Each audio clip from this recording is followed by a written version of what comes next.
There are many things that God can invest in our lives, but he expects us to give him a good return. You see, God is up in heaven, and he's looking down at all of you here today and all of the Christians that are all over the world and all the various churches, and he wants to do something with you. He wants to use you to perform some great work for him. And he wants to give you the tools that you need to do that. He wants to give you the opportunities that you need to do that. He wants to give you the ability to do the work that he has for you. But first he has to figure out whether he can trust you. So what God does is he looks at you, he looks at your potential, he looks at your ability, he looks at what you're doing, and then he makes an investment. He gives you some money, or he gives you an opportunity, or he gives you some talent. He gives you something, and then he's waiting to see what you do with it.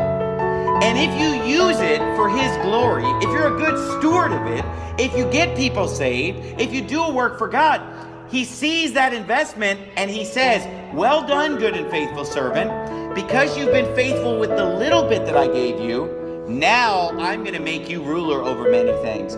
Now, I don't know about you, but I want to actually do many things for the Lord.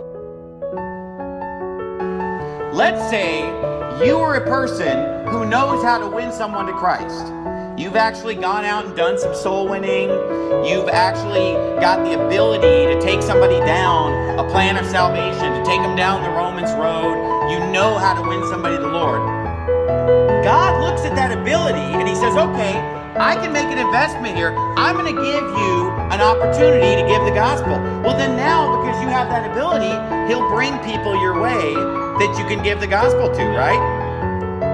And then he's seeing what you do with that opportunity. You know, if you pass up that opportunity, if you skip that opportunity, and God keeps sending people your way that you're supposed to witness to, that you're supposed to give the gospel to, and you're not doing it, well, then he's going to stop making that investment. He's going to say, okay, well, I better send these people to somebody else who's actually going to get the job done, who's actually going to present the gospel.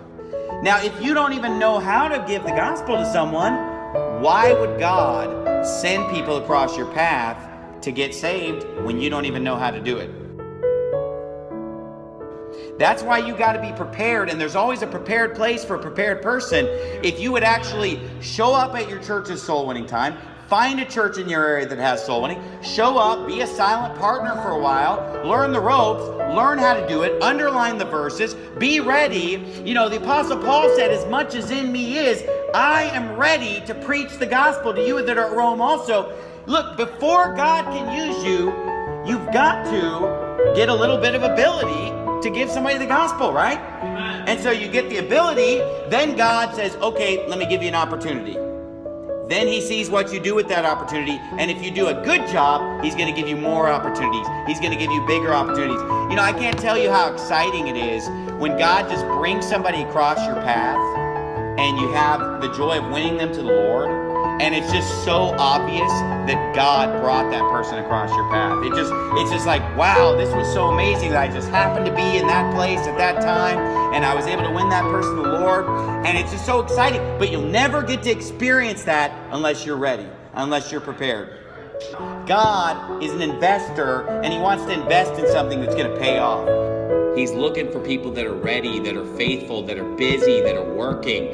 Whatever little you have, just use it. Just do something, and God's going to do more with you. And you know what?